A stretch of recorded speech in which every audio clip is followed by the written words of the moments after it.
The world was dying long before Jason Steele arrived. Two suns burned over the planet Elysium 9, turning its sky the color of rust and its air thick with heat. The wind howled through empty streets, carrying whispers of a war that everyone had already forgotten. Jason moved through the ruins like a shadow, tall, scarred, silent. His combat armor was cracked from old battles, the name Terran Marine 42nd still faintly visible across his chest plate. He wasn't here to fight. He was here to make sure the fighting was truly over. He scanned the horizon with tired eyes. Nothing moved, only broken towers and sand. Then, from far away, a metallic echo, one sound that didn't belong. He froze. His hand dropped to the sidearm at his hip. The sound came again. A faint rattle, like old wheels struggling against stone. Jason followed it around a half-collapsed wall, every step careful. Weapon ready, and there, half hidden in the shadow, sat a figure, a girl. Her skin shimmered faint violet under the harsh light. Her legs were twisted, motionless. She sat in a rusted wheelchair so old it looked ready to fall apart. Dust covered her clothes, her hair tangled across her thin shoulders. For a moment, Jason thought she was dead, until her eyes opened. Big, bright, terrified eyes. She whispered something in the trade language, voice dry as sand. "Please, don't hurt me." Jason slowly lowered his weapon. "I'm not here to hurt anyone." She blinked, confused. "You human?" He nodded. "Name's Jason Steele. I was checking the mines. Didn't expect to find anyone alive." Her lips trembled. "Alive? Not same as living." The words hit him harder than any bullet. "What happened?" he asked quietly. "Accident," she said, touching her useless legs. "Mines collapsed. I cannot walk. My clan said, I am burdened now." "They left." Jason stared at her, disbelief turning to anger. "They just left you?" "Out here?" She nodded once, eyes empty.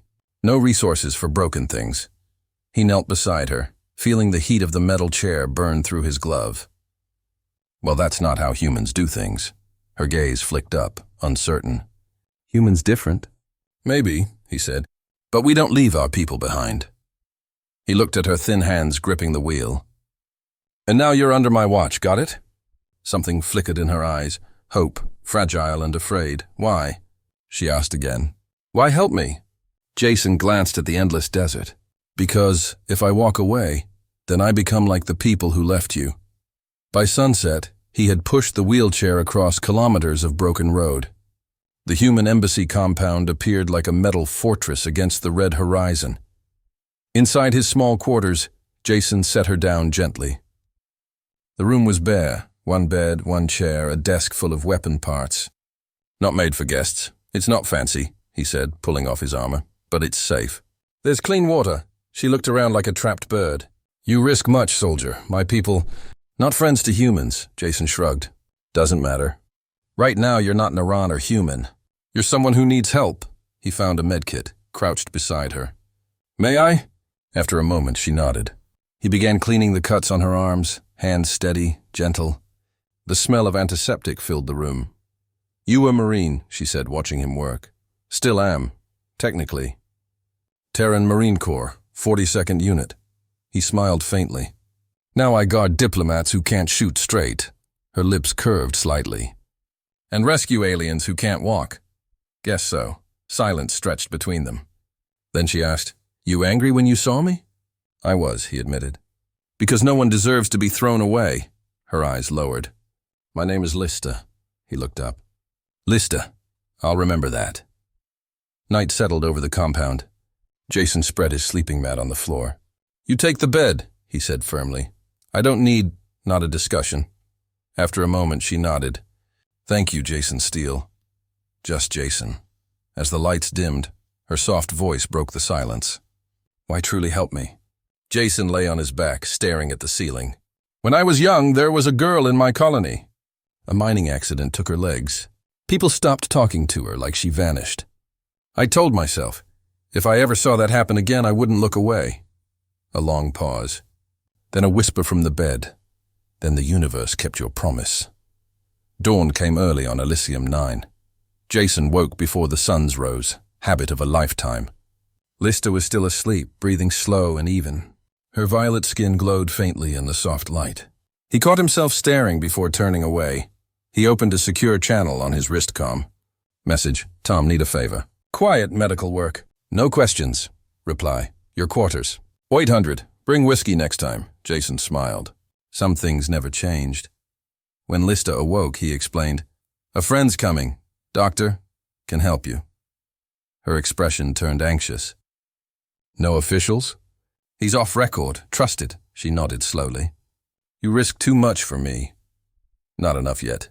She gave a small laugh, a sound like breaking glass and sunlight mixed. You are strange, human. Yeah, he said, pouring her water. I get that a lot. Before she could reply, a knock sounded on the door. Jason's friend, Dr. Tom Reyes, stepped in carrying a portable scanner. His sharp eyes widened when he saw the alien girl. Well, Tom said, you always did know how to find trouble. He scanned her quietly, humming. Spinal injury. Not total. Neural pathways still alive. Her glow was getting brighter. Jason noticed it first when she laughed, just a little. A tiny spark shimmered under her skin, like blue light trapped beneath violet glass. He didn't say anything at first. Maybe it was the light in the room. Maybe his eyes were tired. But then it happened again. This time her fingertips lit up when he handed her the water. Do you see that? He asked. Lista blinked. See what? Your hands, they're glowing. She stared at them. And for a moment, just a second, fear passed over her face. Impossible, she whispered. That only happens if... But she didn't finish. Outside, the suns were rising. Inside, Jason's quarters were still dim, filled only with the hum of electronics and the quiet breathing of a girl who wasn't supposed to be alive. Jason paced the room, checking windows, locking the door again. The embassy had eyes, cameras, scanners. He had taken a big risk bringing her here, and now she was glowing. A soft knock at the door. Jason opened it just enough to let in a compact man with quick steps and sharper eyes. Dr. Tom Reyes, former battlefield medic, now working off-grid inside the embassy clinic. You owe me big, Tom said, stepping inside. Then he saw her. Whoa, Lista looked up nervously. The glow had faded, but her eyes were still bright. This is Lista, Jason said. She was left for dead outside the mines. Can't walk. Might be healing. Tom raised an eyebrow. Healing how? Jason nodded toward her. Scan her and find out. The portable scanner beeped and flickered as Tom moved it slowly across her spine. After a long silence, he spoke. Her nerves. They're not dead. They're just compressed, inflamed. But, Jason, this is wild. Something is happening inside her. It's like her cells are regenerating. Fast. Lista's eyes widened. That's not supposed to happen unless... She stopped again. Jason stepped closer. Unless what, Lista? She looked down at her hands. They were glowing again, faint but real. There's a condition, she said slowly. It's rare. In my people, a biological shift. A transformation, Tom frowned. Triggered by what? Lista looked up at Jason, her voice barely a whisper. Bonding. Jason sat down slowly. You mean like, emotionally? No, she said. Physically, biologically. When our bodies connect deeply with another being, something changes. It only happens with full trust, full closeness. Tom let out a long breath. Are you saying Jason's presence is causing this? Not just presence, Lista said, blushing slightly. Touch, connection, care, these things. Awaken it. Jason rubbed his face. So I'm not just helping you. I'm changing you? She nodded once. And you may be changing too. Tom looked between them. Well, that explains the glow. And the nerve healing. But it also means... You're not safe here, Jason stood. I know. Tom grabbed his bag and began preparing supplies. Listen, the embassy is about to do a sweep. They're searching for a missing Naran female reported by local authorities. Lista's face turned pale. They're looking for me, she whispered. Probably, Tom said. But Jason's quarters will be scanned in the next 24 hours. We don't have time, Jason's voice hardened. Then we move tonight. That night, Lista sat on the bed while Jason cleaned his weapon on the floor. The air between them was charged. Every time their hands brushed, her skin lit up faintly. Every accidental touch sent tingles through his arms. Her scent, warm like cinnamon and starlight, was impossible to ignore. She broke the silence. "In my culture," she said softly, "bonding like this, it means something sacred." Jason looked up. "Are we bonded?" he asked. She hesitated. "Not yet," she said, "but it's beginning. And if it completes, it becomes permanent." Jason nodded slowly. "I didn't mean for this to happen." "I know," she said, her eyes soft. "But I'm not afraid." The knock came earlier than expected. Jason opened the door to find Lieutenant Parker, the young security officer. He didn't speak, just stared at Lista, then back at Jason. Jason's hand hovered near his sidearm. Parker raised his hands. "Relax, I'm not here to report you." Jason narrowed his eyes. "Then why are you here?" "Because I know what you're doing," Parker said quietly. "And I think it's the right thing." He stepped inside, closed the door. "Security scanners go live in 6 hours. After that, they'll detect her biosignature instantly. You need to get her out, tonight." Jason nodded. "Help me move her." Lista reached out to Jason, her fingers wrapped around his wrist, and where she touched him, the glow flared bright again. Tom looked up from his supplies. "That's not just bonding anymore," he said. "That's biological fusion." The hallway lights turned red. That was never a good sign. Jason Steele had trained for war. He'd fought on broken moons, under acid storms, and inside alien jungles where monsters moved like shadows. But nothing had prepared him for carrying a glowing alien girl through an Earth-run embassy while alarms screamed overhead. In his arms, Lista trembled, her violet skin pulsing with soft blue light that flickered through the fabric of the stolen uniform he had wrapped her in. "This way," whispered Lieutenant Parker, guiding them through the narrow service corridors. "We have 10 minutes before security cameras sweep this floor." Jason nodded once. His grip tightened around Lista, not out of fear, but instinct. She was light in his arms, but her presence carried weight.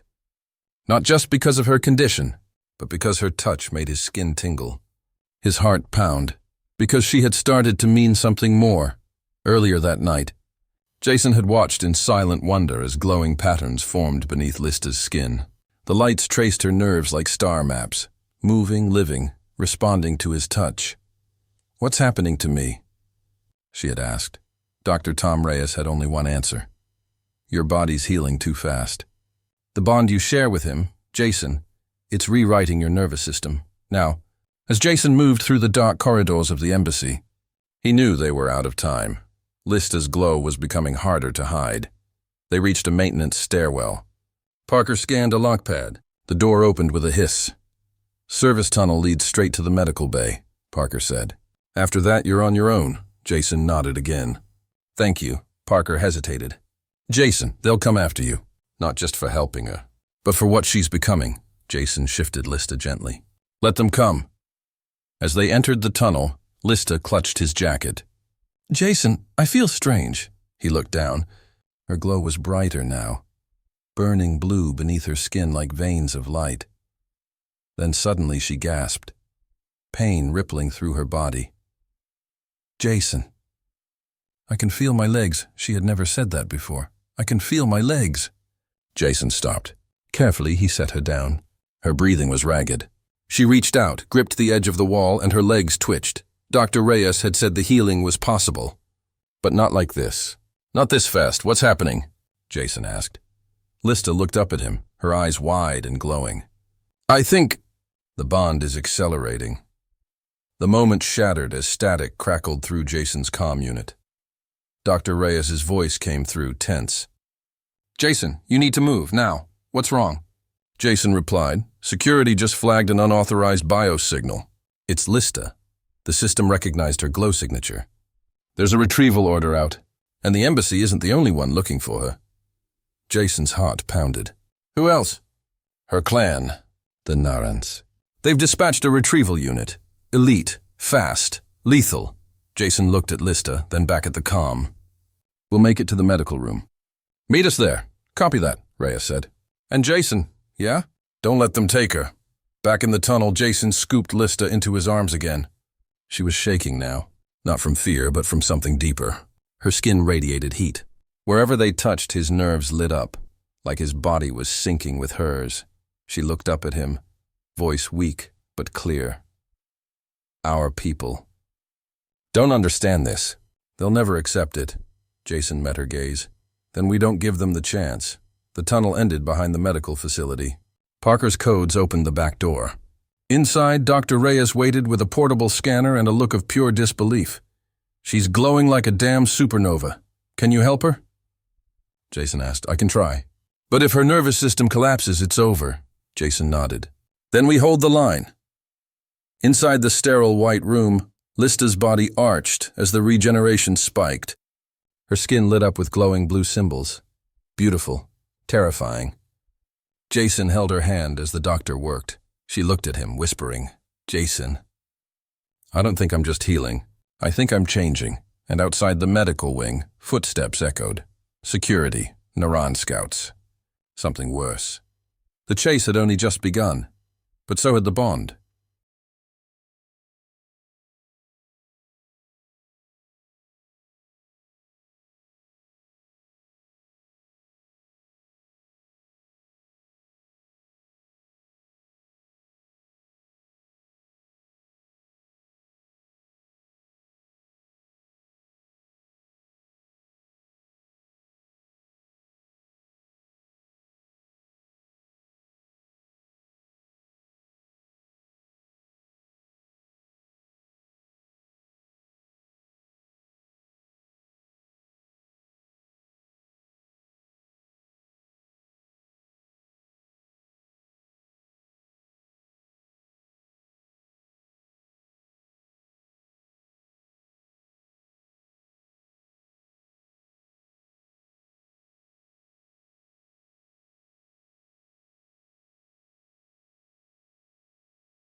She stood, no machine, no help, no support, just her own legs trembling, but holding. In that quiet room, lit by flickering medical panels and the soft blue glow beneath her skin, Lista took her first step. Jason didn't breathe. She looked up at him, her violet eyes wide with disbelief. Jason, I'm standing. Her glowing fingers reached out, brushing against his hand. Where they touched, his nerves sparked again, hot and electric, like something deep inside him was being rewritten too. He pulled her close, just for a moment, as if the world would fall apart if he let go. I told you, he whispered. You're stronger than they ever knew. But strength always comes with a price. Outside the medical bay, alarms began to blare. Red lights flashed through the hallway. Footsteps, voices, weapons. They were too late. Security had found them. Jason turned to Dr. Reyes. How much time do we have? Tom's face was pale. Maybe 20 minutes before they lock this place down. But Jason, she's not stable. Her nervous system is evolving too fast. If we move her now, it could stop the healing. Or worse, kill her. Jason looked at Lista. She was breathing hard, glowing brighter. Her hands trembling. She shook her head. I'm not going back to them, she said. Even if it kills me. Jason stepped forward. Then we leave. Now. As they prepared to run, Lista's skin lit up again, brighter than ever before. Not just lines and symbols now. Waves, currents, living light. Jason stared. What is that? Lista's voice was quiet. Ascension. She had heard the word once, whispered by Neuron scientists during her childhood. A rare, dangerous evolution, so rare most didn't believe it was real. It changed the body, the mind, and something deeper. Jason's human touch hadn't just awakened healing. It had triggered transformation. Dr. Reyes pulled Jason aside. I've seen a lot of things in my time, but this is biology rewriting itself on a cellular level. The bond between you two, whatever it is, it's doing something no one's ever seen. She's becoming something new, Jason nodded. And I'm going with her. Then a knock, loud, heavy. The door. Lieutenant Parker's voice came through. Jason, open up. You need to hear this. Now. Jason opened the door just a crack. Parker stepped inside quickly, face pale. Her clan knows she's here. He held up a data pad. They've sent a retrieval unit, elite, trained to take her by force. Lista's skin pulsed, as if reacting to her fear. Jason gritted his teeth. Then we fight, Parker hesitated. There's something else. Commander Harris, he's not after you. He's tracking the Narans. He believes your girl was targeted by her own people. That her injury wasn't an accident. The silence was thick. Lista didn't speak. Then, in a voice barely above a whisper, it wasn't. Jason turned to her. What do you mean? My clan wanted to test me, to see if I would survive. If I did, I was useful. If not, I was trash. Her voice cracked. Jason stepped forward. They hurt you, left you. And now they want you back because you're glowing. He clenched his fists. Let them try.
The hunters arrived with silence, no sirens, no warnings. Just 3 sleek alien ships landing like shadows on the sand. From the embassy rooftop, Jason Steele watched them descend, eyes cold, jaw clenched. He recognized the formation. Tactical, perfect, deadly. Beside him, Lista's glow pulsed brighter, her hands trembling at her sides. Her body was healing, fast, but her instincts whispered danger. She knew what these ships meant. They weren't here to talk. They were here to take her. Jason lowered the binoculars. They're from your clan? He asked. Lista nodded slowly. Retrieval unit. Trained to extract. Alive if possible. And if not? She looked away. Samples are still valuable. Jason didn't speak. But something burned behind his eyes. Inside the outpost, Commander Harris paced near the table, datapad in hand. He didn't look surprised when Jason entered. They sent the elite, Harris said flatly. Of course they did. Jason dropped his gear. We need to move now. No, Harris replied. Running won't work anymore. He tapped the datapad, projecting an image into the air, a web of names, images, and sealed files. Your girl isn't the only one, he said. Lista stepped forward, drawn by the screen. Her skin glowed softly in the dim light. What is this? Proof, Harris said. Your clan, and others like it, have been experimenting, quietly, for years. He pointed at one file. A Naran female, glowing, crying, alone. Every time someone started showing signs of ascension, they were removed, labeled as missing or defective. Lista swallowed hard. So it wasn't just me. Harris nodded. You're the first to survive this far, and the first to bond with a human. That makes you a problem, Jason stepped in. And now they want to bury the problem before anyone else sees it. But someone else already had. As Harris spoke, the old comms array flickered. A message appeared. Incoming civilian transports. Multiple. unarmed. Jason frowned. "Who the hell?" Then the screen lit up with faces. Dozens of them. Different species, different uniforms, different colors. But all glowing, even faintly. "Hybrids," Lista whispered. "Like me." Outside, dust whipped across the barren plains as two more ships landed. From them stepped beings, human and alien, standing together. One woman, human, held the hand of a glowing Naran male. Her eyes had a faint violet hue. Another, pair, a human man and a Zalari female, showed synchronized. Light pulsing under their skin. They had all come because of Lista, because someone finally stood up. Instead of staying hidden, Parker stepped beside Jason, barely able to hide his smile. "Guess your little rescue mission turned into something bigger." Jason didn't smile back. "Yeah," he said quietly. "A movement, but not everyone was ready to accept it." From the shadows beyond the outpost, the hunters advanced. They moved without sound. Armor black, eyes cold. Jason could feel it in the air. The moment before the storm, he turned to Lista. "This is your call," he said. "We stand and fight, or we run and lose the chance to end this." Lista looked around, at the others who had come, at her own hands still glowing. Then at Jason. "I was abandoned," she said. "Treated like a burden." "But not anymore," she took his hand. "I choose to stand."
Dawn broke with the sound of weapons charging. The orange light crept slowly across the outpost floor, touching broken crates, cracked walls, and two humans preparing to fight 8 elite alien hunters. Jason Steele loaded his last magazine. His armor was dented, dusty, and blood-worn. His pulse pistol clicked into place with a satisfying snap. Beside him, Commander Harris strapped on a grenade belt like he was dressing for breakfast. "No reinforcements?" Jason asked, knowing the answer. Harris smirked. "Just 2 Terran Marines, a glowing alien girl, and a bunch of half-charged flash bombs." Jason nodded. "Sounds like home." From the window, Lista watched the hunters move. Their formation was perfect, split into 3 teams, flanking the outpost from all directions. Their armor was matte black, no symbols, no flags. Only purpose, she knew what they were. Clan Vex Retrieval Unit. Not built to rescue, built to silence. Her skin glowed brighter in response, nerves lighting up in spiraling patterns along her arms and neck. She could feel every heartbeat, every breath Jason took, every footstep of the hunters outside. Her body was no longer just healing. It was preparing for war. "I can go out there," Lista said. Jason turned sharply. "No, you're not bait." "I'm not bait," she replied calmly. "I'm the reason they're here." Harris tossed Jason a data chip. "Emergency beacon. Last resort. Sends full video evidence to both human and Neuron councils. Everything, from her injuries to the corruption we found. Jason slid it into his armor pocket. And if we don't make it? Then at least the truth does. Silence fell again, not fear, not hesitation, just the stillness before the first shot. Jason walked to Lista. She stood tall, even barefoot, her glowing skin casting soft light across the floor. "You sure you want this?" he asked. "No," she said. "But I'm done hiding." She reached for his hand.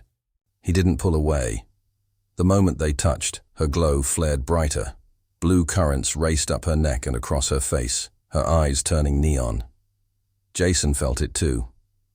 Like fire and wind moved inside his veins. "Whatever happens out there," he said softly, "we end it together." Outside, the hunters moved closer. Their leader stepped forward, taller than the others, armored from head to toe.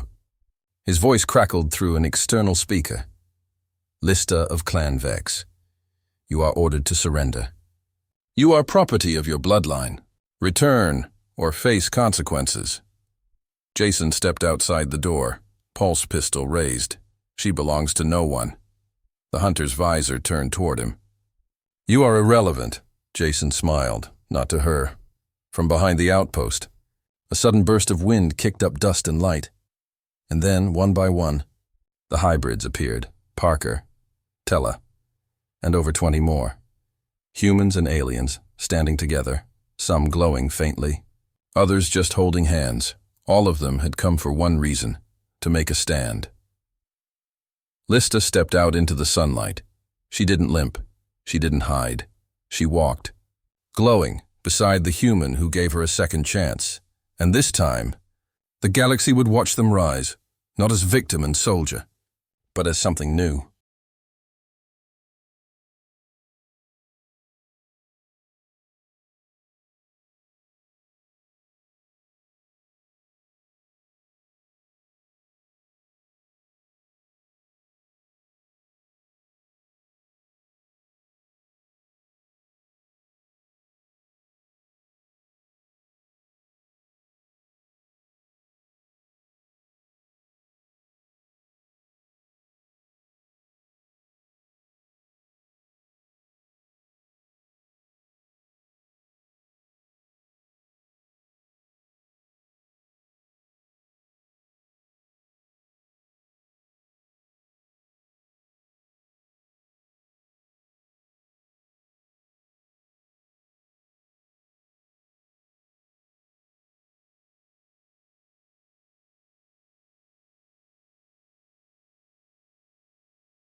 She danced under 2 moons, no chains, no pain, no fear, just movement, light, free, alive.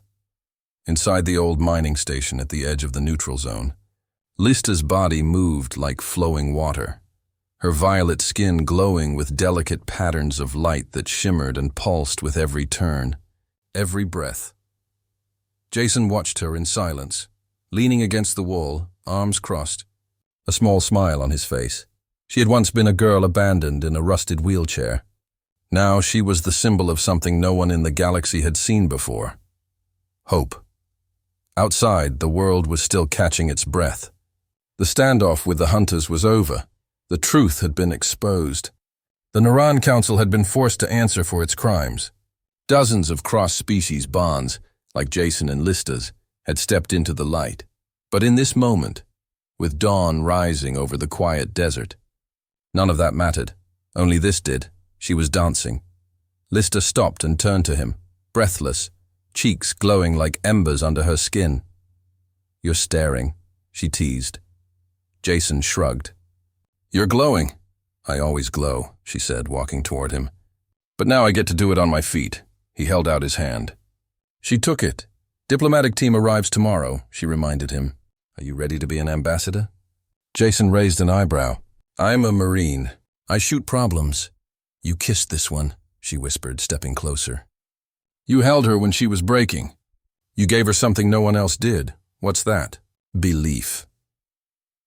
Later that day, inside their new quarters at the Interspecies Cultural Exchange Center, built between Naran and human territory, they stood side by side as diplomats.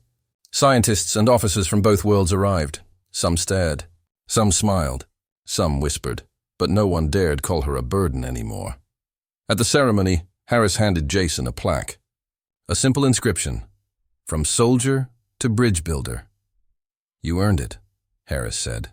"And Lista?" She stepped forward, standing tall. "You changed everything."